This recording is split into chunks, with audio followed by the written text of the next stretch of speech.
Hello guys, welcome back to the Beastie Room. We're going to have something rather different today, something we've not done before, but we keep getting asked these same questions over and over again. So I thought what we do is we are going to run through and do a video on what we class as beginner spiders. As you regulars know, most of the stuff that we keep in here is pretty lively and more of the advanced spider types, and we have a few intermediate spiders as well. And you'll also notice that I don't think, very rarely have we actually posted any videos with any brachypelmas, and that's because I don't actually have many, but but we got a few now. So what we're going to do, we are going to cover 8. Some are adult, some are sub-adult, and we've got a little bit of a mixture here of what I consider to be a beginner spider. So then, what is a beginner spider? Or should we even be asking that question? You know, is it the spider that we need to have as a beginner, or is it the person, the keeper? Now, to my way of thinking, it's the spider should fit the person. And by that I mean, if you're a relatively confident person around spiders and things like that, there's no need to, for argument's sake, get a curly hair, which is a very docile spider. It's very easy. You know, you might well get a little bit bored with it if you expect a bit more. If you are very, very nervous around spiders, then yes, something like a curly hair is the way to go. So it's more about how you deal with it in yourself. And this is what makes a complete novice to a intermediate keeper, someone with a bit of experience, right the way up to people that have had a lot of experience. And it's not all about time spent either. You know, there are people out there that have been keeping spiders 10, 15 years and they still jump out of their skins like they've just molted when a spider jumps. So it's not always about time spent either. It's about how you handle yourself and how you control yourself with your spiders and what your spiders are actually doing. You know, how your spider behaves. It's how you deal with it that decides where you are on the levels. So what we're going to do, we are going to have a look at some really they are really beautiful spiders. Now we're going to start with the Nicaraguan. Look at that, man, that is a tongue tighter, isn't it? Curly hair. The Nicaraguan Costa Rican curly hair. It's a really weird one. Right, so what we're going to do, we've got them here. So we're going to pick this up here. Now the same rules apply to our beginner spiders as well as the advanced spiders. So we still need to make sure that we do everything in a nice methodical way. We don't bang about. We don't want to spook our spider. Even a friendly spider can be made into a scared spider. And that in turn creates a defensive spider. So this is something that's worth mentioning actually. Even if we get some of the so-called real beginner spiders like the curly hair, the pulchra, things like that, the chili rose, these spiders are still capable of biting. So you have to handle them gently and carefully. Now, I've seen chili roses that will put some of my Asian arboreals to shame. They have such attitude. So always bear in mind your spider is an individual. Now this is an adult female curly hair here. And as you can see, she's absolutely beautiful. Really pretty. You can see how they get their name, the curly hair. It's literally just like a big ball of fluff. So what we do is these are very, very simple to look after. And this is one of the things that we find with the beginner spiders. It's not just the temperament of the spider, it's also its care requirements. So we can, you see how she's hunkered down. She's not 100%. Well, I don't know if she'll actually move. We can try her. I don't like to use my fingers. There we go, look at that. Oh, now she's opened up, look. All we done was stroke her leg, and there she is. Isn't she beautiful? You can see that deep black with this light creamy coloured hairs. Makes a lovely contrast. Very, very pretty spider. And as you can see, she's really docile. Nice and easy. She's just very, very relaxed.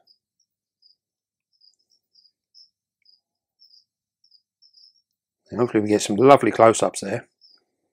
So, when we're looking at our beginner spiders, we're also looking at their care requirements. And this is where the beginner spider comes in. Most of these spiders, the care requirements are very, very similar. They're very forgiving spiders. So by that, we mean that we can make mistakes and it's not likely to be life-threatening. So it gives you room to maneuver and room to learn about things like humidity, temperatures, also dryness. We always go on about humidity. Dryness is another thing that's not fully understood by many, many people. So again, it's another aspect. Now, here we have another one. This is, these are a little bit more flighty. This is a Tiltocati vagans, which is the Mexican red rump. Now, these guys, most of the Brachypelma family and similar families, or basically your New World spiders, are hair kickers. So they tend to kick their back legs on their abdomen and they flick up hairs. And these can be problematic, especially with some of your other spiders. Things like your big bird eaters and things like that. They're quite potent, their hairs. They can cause real bad irritation. These guys are at the lower end, so they're not so bad. So we'll have a little look at this one. This one is a little bit of a jumpy spider. She has just recently molted. You can see she's that beautiful velvet black. Here is her molt here. Notice the colour of the molt as well. The colour of the molt is brown. Our spider is black. Look at the red colouring on the abdomen there. Again, really, really nice spiders. Now these are a little bit more flighty than the curly hair that we just seen. So we have to be a little bit careful. They are prone to jumping around. But again, very, very simple care requirements. And you notice there, we're just nice and gentle when we put the lids on and off. And that generally keeps our spiders relatively calm. Now some are calmer than others. You might have, I don't know, you might have 3 curly hairs. One can be really, really lively and another one can be really, really docile. So it's all about individual spiders. Right, now this is another really common one. Another very easy to look after. And this is the salmon pink. Now, this is the Lassadoria Bayana. I'm very tongue-tied today. Now, these guys, this is a subadult, this is a male, and you can see just how hairy he is. Really, really hairy. And these are quite lively.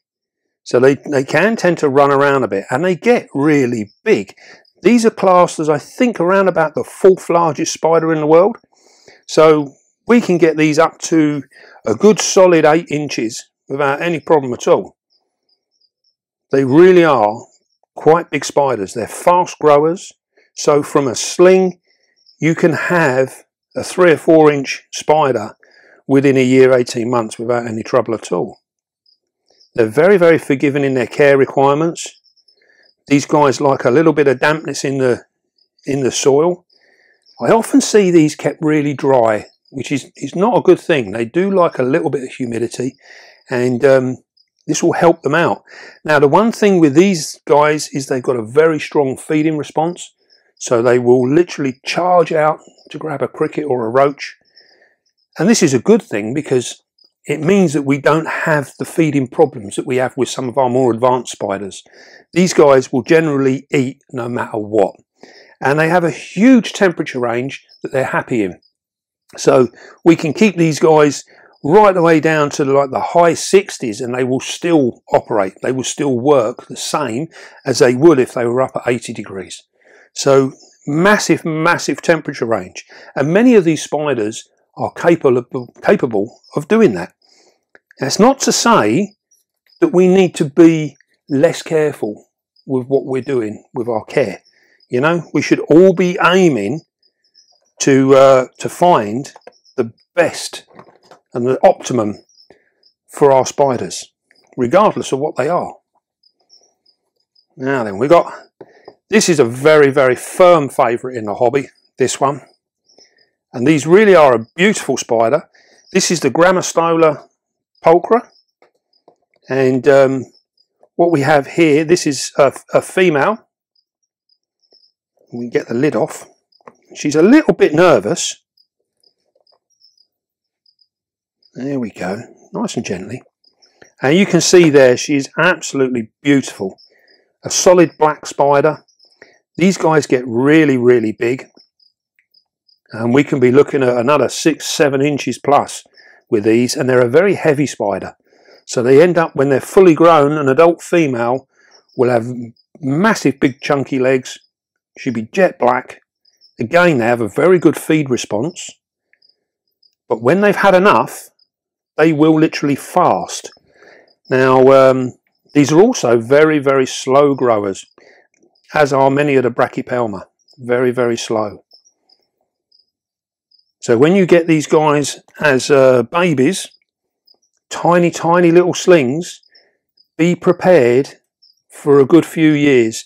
This girl here, she is around about 2.5 years old and still literally what I would class as a juvie. She's still very, very small. And we also have a male which is around about the same size. And this is something else that's worth mentioning. Now, I don't know where she thinks she's going. You can see she's very curious. Going on a road trip. Yeah. And you see there, we can just move her back in with no difficulty whatsoever. Very, very well behaved. Now, this is something that that's of interest actually with all of your spiders. It doesn't matter whether they're new world, old world, whatever. You'll often see spiders advertised where you can buy them in pairs. Now, if you're buying a juvenile pair, this is a juvie, and like I said earlier, we have a male that's of similar size. They came from totally different places, but we have a male that's similar size. If you was to buy these as juvies, as a pair, that male will mature out in around about 2.5 years with just normal feeding. 2.5 to 3 years, he will mature out. Our female will not be ready until she is possibly 5, maybe 6 years old. So if you're in the market to try and breed your spiders, what I would suggest is you don't buy juvie pairs, because there's a lot more to it trying to maintain and keep your male slower and your female faster. There's a lot goes on. So if you're new to breeding and you want to try your hand at breeding, don't buy juvenile pairs, because your males will eventually end up ready way before your females, and then you've got a wasted male. You know, he's either going to die in your care where he hasn't done anything at all, or you're going to end up selling him on to someone who's ready for him. So, little tip there, don't buy juvenile pairs unless you've got some experience with breeding, because you will be wasting your money. Right, we're going to put this one down. Is she going to go back in her box? You see, she's very, very quiet. There we go. Now then, we've seen a few spiders now that have been really, really calm. Now we're going to look at one. This particular individual is a little bit lively and tends to tear around a little bit. It's quite a nervous spider. Now this is the Brachypelma Bohemi. This one is a little bit fond of kicking hairs, and this is what we call the Mexican fireleg. Again, another good beginner spider, but it has got a little bit about it. Now some of these can be really, really placid. Others can be a little bit on the lively side. You can see the colour in there. This is one of the things with the Brachypelma family. There are many, many beautifully coloured spiders, and this is what draws them to a lot of people, is the fact of how pretty they are. I mean, this is actually almost like a russety red colour with the legs. Then you've got them deep black bottom part of the legs there, and that lovely carapace. And then going down the abdomen, you can see we've got cream hairs against a black background. Absolutely stunning. Now, one of the things that we tend to do with pretty much all of our Brachypelmas and that, we do keep them with a sense of humidity. So we're looking at around about 60% humidity. Up to sometimes we can go up to 70% or so. And we find our spiders do really, really well like this. I know a lot of the care sheets and a lot of the information out there with Brachypelmas is stating that they like a dry environment. We have kept them dry in the past, but we found they do better with that little bit of humidity, even up to 70%. And it seems to do really, really well. They molt out lovely. They look lovely all the time. You know, it's something that we can play around with, and we can look at one at the moment in here. This is a Brachypelma Oratum. Now, very, very similar spider, but you can see it's got the white bands on the legs. And you'll notice there that she is kept quite a bit drier. And this piece of webbing that's underneath her now, this was her molting mat, so she's recently molted. And we've obviously taken the skin out, the molted skin, but we leave the web. She'll sit on there for days. And again, these have relatively good feeding responses, especially after they've just molted. But you can see in that enclosure, we kept her a little bit drier. So we're just going to play around with her for a little bit, and we're going to see how she prefers it. So we're on the dry spell at the moment, and everything seems to be going well. She's molted out well, no problems at all. So all we do is we fill up her water bowl, and then in the back of the enclosure down here somewhere, we will literally just spray some water down into there, just so that we've got a corner of humidity, and then she can choose a little bit as to where she wants to be. At the moment, she's pretty much stayed where she is most of the time, or she'll be up on the bark. She often sits up on the bark. And I normally find that generally if she's sat up on the bark, she's looking for food. So there we go. We've got two very, very similar spiders there from the same family and from the same areas. So these are really, really lovely, lovely spiders. Now, we can have a look at, these have all been adults or large juveniles. Here we have a Brachypelma Amelia. Now this is what we would class as a small juvenile, and she hasn't quite got her colours yet. Now the Amelia is an absolutely beautiful, beautiful spider. Unfortunately, we don't have an adult here, but we do have a few slings. Now, with these guys, when they're small like this is all you need enclosure wise. You don't need much more than this. For this size spider, this is perfectly adequate. This is the perfect size. These are the Brachypelma 1.3 litre tubs, and they are absolutely perfect. You notice we've got some dampness in the soil down here. There's springtails in here as well. Now as she changes, you can just about see on her legs, dark segments of her legs, then light segments. These will be a lovely sort of creamy orangey sort of colour when she matures. So she's got a little way to go yet. You can also see there the size of her abdomen. This is the perfect size for this type of spider. This is the size that we're looking at. We don't want to see them with huge, great busting abdomens. You know, you can see there, that is really, really nice. It's got a nice coating of hair on it as well, so you can see it's a fairly relaxed spider. You may have noticed that with all of these spiders that we've shown you today, these are all they're all New World spiders, and they're all massive hair kickers. You know, this is how they defend themselves. This is how a New World spider defends itself. It kicks up hairs, and this is so that when a predator is coming in and it's attacking them, it gets in their eyes and things like that, and it causes a massive irritation straight away, really, really quick. And this is how they defend themselves. But you'll notice with all of these spiders, none of them have got bald bums. So if you look after them gently, keep them nice, then there's no reason to have bald bums. That being said, there is always the odd individual that will just kick hairs for whatever reason. Now, we've seen some that are a little bit bigger there. We saw the Bohemi. Here's another one. This is the Homori, which is a very, very similar spider. Again, this is a youngster. Now this is just sort of, this is getting on to be like a large sling. This is what I would class as a large sling.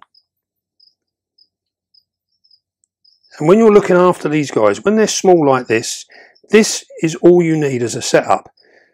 This is literally, this is a tamper-proof pot, and these are 120mm pots, and they're more of the terrestrial thing, so they're not very tall. They're quite a low pot, as you can see, and this is all that it requires. And the reason you're keeping it like this is because a very small spider like that in a tub like that will get lost, and when it comes to finding food, it can often spend a lot of energy hunting food, whereas if you keep them in a small pot like this, it's not expelling that energy. So everything that is eating, all that goodness, is going into growing on a really nice spider. It's not having to tear around looking for food, so it doesn't need a huge amount of space. So we can keep them just like that, and it's very, very simple. Very simple. Now, we saw our Oratum there. This is a sling of the same spider, and this is even smaller. And it's deciding it's going to try and hide away. It's down here. We'll get it to come back up. There we go. No, it's a bit shy, this one. Come on, show yourself. There we go. So as you can see, before it dived away, it's very shy. These guys, when they hatch, they are probably a third of the size of this particular spider. And they're eating very, very small things at this age. Now, one of the things I like to feed them at this age is maggots. They do well on them. They'll also take down large fruit flies and small, tiny, tiny baby roaches and baby crickets. You can see there's springtails running around in there. And we keep these slightly just very, very slightly on the damp side. And they do really, really well. Now, what we got now, this is the last spider we're going to show you. And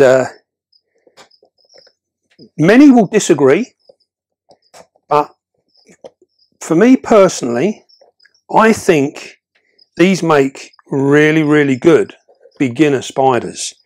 Now, this is an Oscura Geniculata, or the Brazilian giant Whiteny. Now, these guys, you would have seen our big female, and you'd have seen the pairing video. She's a big spider. When she's spread out, she's like this. She's huge. Now, this is what I would class as a juvenile. So what we'll do, we'll put them, they can be a little bit jumpy, a little bit flighty. We'll just put that there like that. Now, these guys have a massive, fast feeding response. And as you can see there, they are beautifully coloured. This girl now, she's touching on for maybe 4 inches, 3.5, 4 inches. And the feeding response on these is phenomenal. I'll grab a roach and we will try her. If you just have a quiet look there, you can give her quite a big roach actually.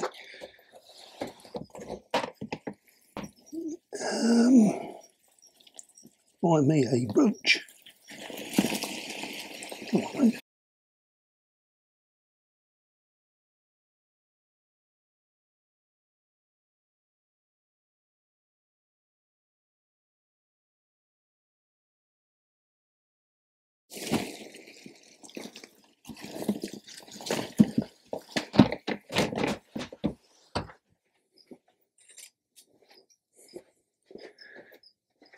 Right, we've now got ourselves a lovely male roach. Now, these guys have an incredible feed response. That's saying, let's hope she eats. Are you ready? This is our roach. Look at that. That was fast. Really, really fast. Now, and this is one of the reasons that people differ with how they think about these as a beginner spider, because that really, really fast feeding response. These are not a spider that you want to be handling. They're very similar actually in the way they behave. They're very similar to the salmon pink, and yet the salmon pink is classed as a solid beginner spider. Now, these are very forgiving.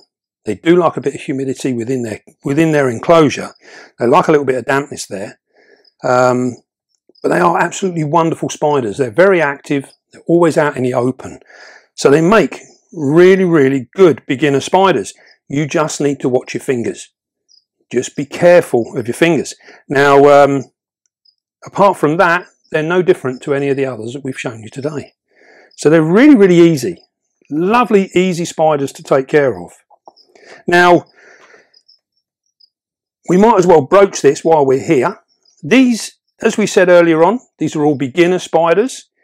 One of the things that we often see with beginner spiders is people handling their spiders. And by that, I mean they hold them and they play around with them.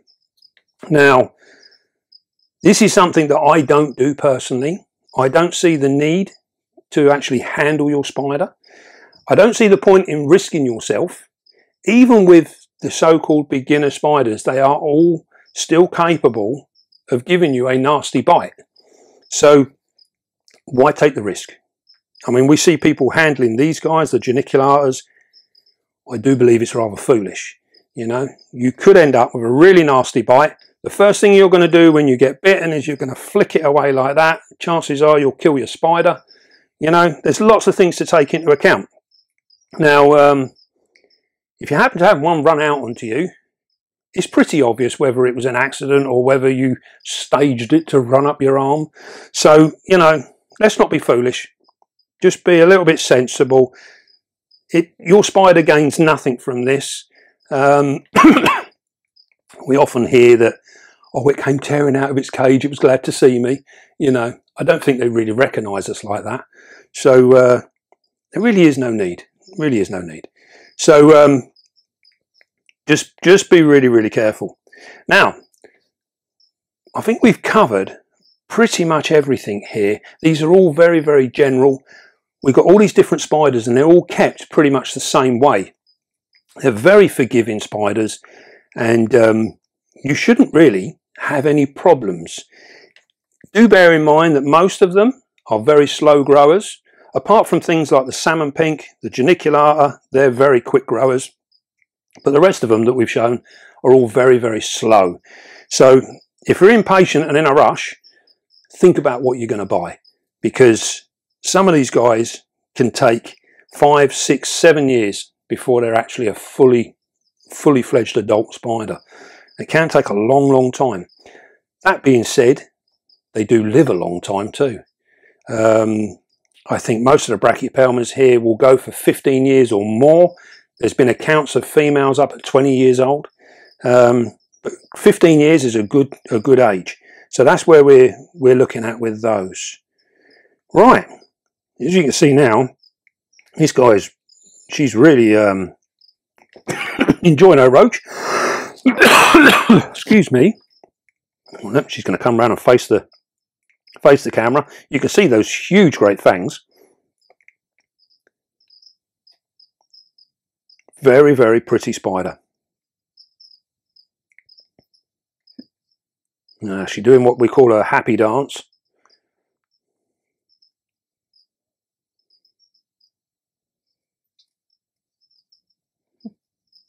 And what she's actually doing now, this happy dance, this is she's laying down web onto the floor. And then what they do, quite often, when they're finished doing all of this, it can take them some time. You notice that the roach is still alive. That wouldn't have helped. He just got a fang right through his head. So the roach is still alive, and by laying down this tiny thin web on the floor, quite often the spider will, when she thinks that the roach is almost dead, quite often they will lay them in the floor and then she'll web them over and then pick them up. And it's just another way of securing their food, making sure that it doesn't tear off. You can see those fangs there. They are absolutely huge.